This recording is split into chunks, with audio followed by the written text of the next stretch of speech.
Piers Morgan's CNN show is coming to an end, and the reason why is because his ratings have not been good. In fact, he told the press the following: "It's been a painful period, and lately we have taken a bath in the ratings." That's such a funny British thing to say.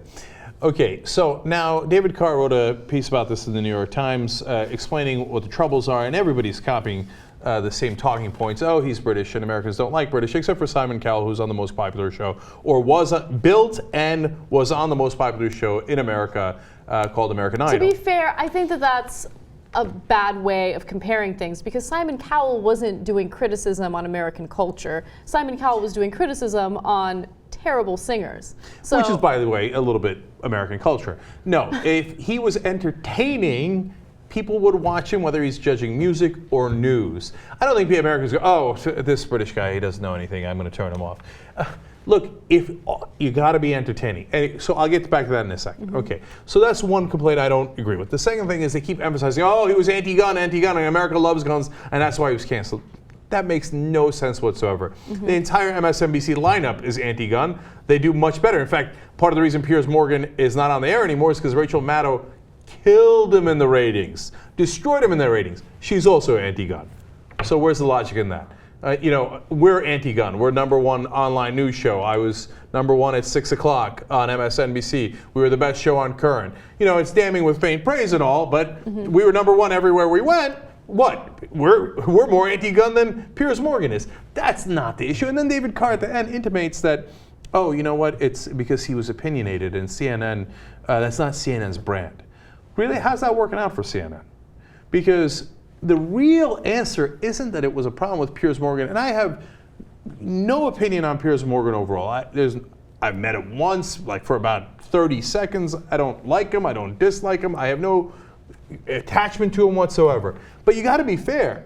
Yeah. The whole lineup is a ratings disaster. Yeah. To blame it on Piers Morgan is ridiculous. I have an opinion on Piers Morgan. I think that he was one of the few personalities on that network that had personality. He was the one person who had an entertaining show time to time. He would have interesting guests on. He would ask them interesting questions. Yes, he was opinionated. He was feisty, but I kind of like that about him. That doesn't mean that I like everything about him, but out of anyone on that network, I would say Piers Morgan was probably the most entertaining to watch. So it's like, to use a British example here, bringing cricket over to American television and then firing one of the hosts that's calling one of the games, going, well, the Americans just didn't like him calling the games. No, they don't like cricket. Right? The problem is the entire format. The format of CNN is bland, vanilla, don't have opinions, be neutral, don't say anything interesting. Gee, I wonder why that doesn't work well on television. And then you're going to blame the hosts individually, one by one? It's not the host problem. It's the channel's problem. They're rearranging vanilla chairs on the vanilla Titanic. And then they're wondering, maybe they didn't like his accent. They didn't like one of his policy positions. No. Look, Anderson Cooper, beloved Anderson Cooper. Oh, my legendary Anderson Cooper. Gets his ass handed to him day in, day out by Chris Hayes. Almost nobody in the media talks about Chris Hayes. He's doubling or tripling Anderson Cooper's numbers. Why? Because Anderson Cooper says, I will now read from a prompter. I will say nothing interesting whatsoever. Our format is to say nothing interesting. It's to be boring all the time. We tell you about the news even though we then act like robots who don't care about the news. Gee, I wonder why that didn't work well on television. It worked well when there was no competition. They're holding on to the old format of doing news, and they're neutral and objective to a fault. And what I mean by that is, being objective is a good thing, but they've kind of mixed that up with never taking a side, never determining what the actual truth is, right? So it'll be, hey, you know what, Republicans say this, Democrats say that.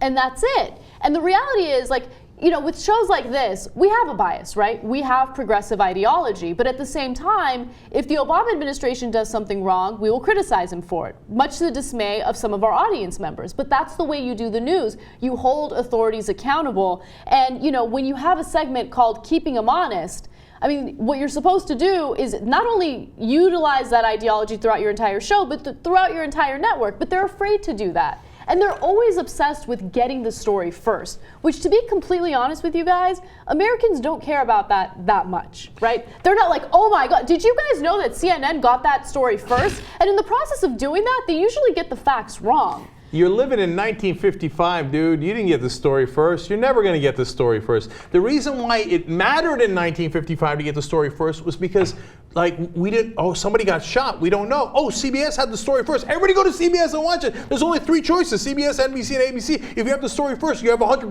of the audience, right? Now, that we all already have the story, so CNN repeats stories we already read online. How could that possibly work today? And then you go and blame Piers Morgan. So that's what upsets me, is that they're throwing him under the bus and they're blaming him for the ratings. And like I said, I don't care one way or another about Piers Morgan, but that's just not right. So that's objectivity, saying we're not neutral. We're telling you the actual fact here. Yes, the fact is Piers Morgan has bad ratings, but so does the entire lineup that tells you it ain't Piers Morgan, it's CNN.